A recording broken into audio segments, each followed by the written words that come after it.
Alex Wipperfürth, brand Hijack, marketing without marketing.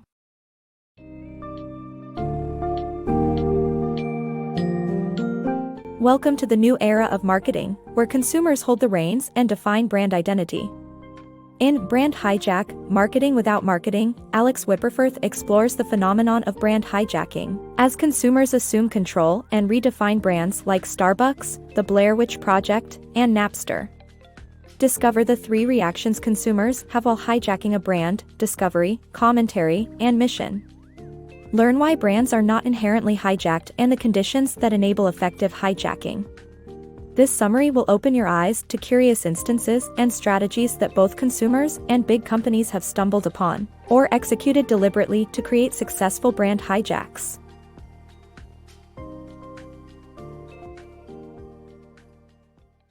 Brand hijacking.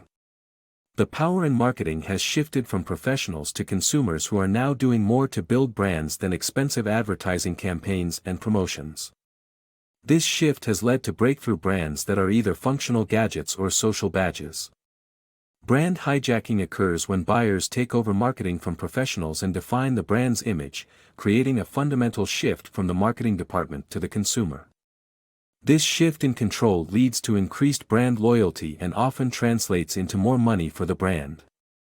This new model is happening with increasing frequency and has helped create wildly popular brands such as Starbucks and the Blair Witch Project without the need for extensive national campaigns. Brand hijackings.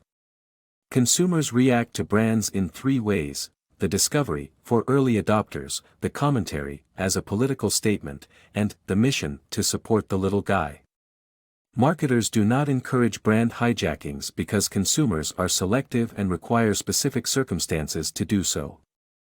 The quality of the product is not a significant factor in brand hijacking. The rise of Napster.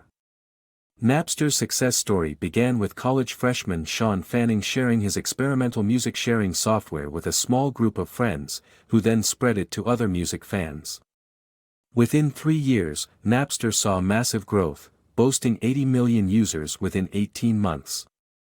With a marketing investment of only $200,000, the company became a virtual, public property, as its enthusiastic young users fueled its expansion. The platform's success can be credited to its attractive anti-establishment image, well-managed services, and its alternative offering to the unpopular record industry. Companies seeking brand hijacks often fail due to ghosts of conventional marketing, making Napster's growth remarkable. The power of brand ownership. The story of Dr. Merton's boots showcases how the public takes ownership of a brand's future. The cushion support boots were licensed by a UK company and sold as all-purpose boots.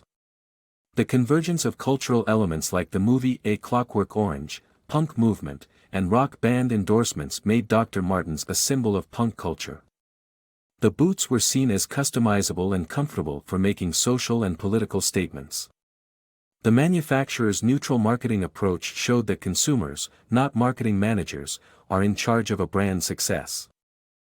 Embracing brand hijacking.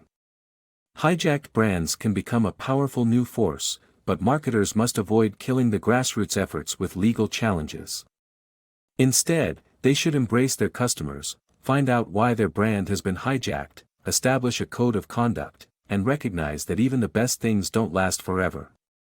Napster, Dr. Martens, Starbucks, the Blair Witch Project, and Pabst Blue Ribbon beer, these are products that were remodeled into a powerful new force by consumer subgroups. When brands get hijacked, marketers should consider going with the flow. Instead of resisting new enhancements, they should embrace their customers and follow the momentum. One common mistake of possessive marketing departments is to resist changes to the product's use in the field. Mattel had sued Barbie doll aficionados who started customized dolls, while Palm lawyers initially tried to charge trademark violations to the user website that posted a parody of one of its ads. These companies were overlooking that, if their customers think enough of their product to modify and promote it, they should find out what's happening and learn from it. When Southwest Airlines allowed a reality TV show to film its customer service employees in real interactions, the airline trusted its employees and used its viewers' judgment.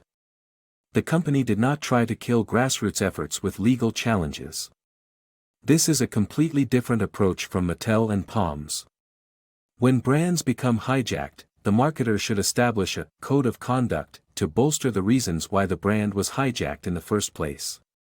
In the case of Napster, whose product was anti-establishment, marketers should maintain the momentum yet resist selling out to mainstream marketing forces. They should also create a timeline to find out what impetus led to the change and when it happened. Sometimes, hijacked brands are attractive because they no longer feel mainstream or accepted by top-tier consumers. Lastly, even the most successful hijacked brands will fade into oblivion. Marketers should monitor the hijacking, gauge its strength, and be prepared to reassert control once it loses its momentum or outlives its relevance. Rather than shutting down a community of loyal fans, they should embrace it and use it to their advantage. Hijacking for branding. The power of hijacking for branding is not in creating a product that is appealing, but rather in hijacking cultural trends that resonate with social groups and turning them into a brand identity. The Blair Witch Project marketing team, for instance, created a buzz around the myth of the Blair Witch 2 years before the film was released, thus reaping its success at the box office. Similarly, French Connection clothing succeeded in turning the acronym FCUK into a social statement and fashion trend, resulting in doubled sales and tripled operating profits. However, creating a brand that challenges established expectations is difficult, as it requires careful strategizing in media selection. Some examples include Apple, Viagra, and Mini Cooper, which have brand identities that challenge mainstream expectations. Planned hijacking requires strategizing across different media and audiences, as demonstrated in the case of Mountain Dew Code Red, which gained traction without an advertising campaign by distributing it in urban areas. Similarly, Crest White Strips became P&G's most effective new product introduction in 2 decades by targeting 4 groups for additional marketing: brides, young Hispanics, gay men, and teenage girls. The $50 million spent to launch the brand paid off handsomely, as it was the first in a new tooth whitening product category, now a $600 million business. The power of brand hijackers. The rise of brand hijackers, a group of dedicated consumers who feel an exclusive connection to certain brands, has taken over the marketing world.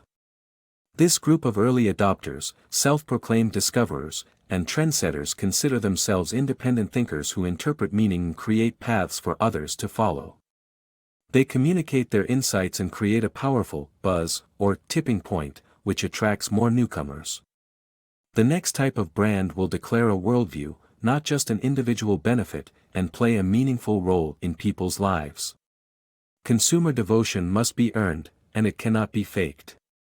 Once the initial audience of hijackers wanes, marketing professionals can step in with more traditional, mainstream techniques to attract and keep a mass audience. IKEA reinforces its sense of exclusivity through emails and advertisements, while eBay users receive rewards for their purchases based on a rating system and join eBay clubs where they share their experiences with other devotees. The growth of hijacked brands happens in a curve, slow at first, exploding exponentially only once the mass market buys into the trend.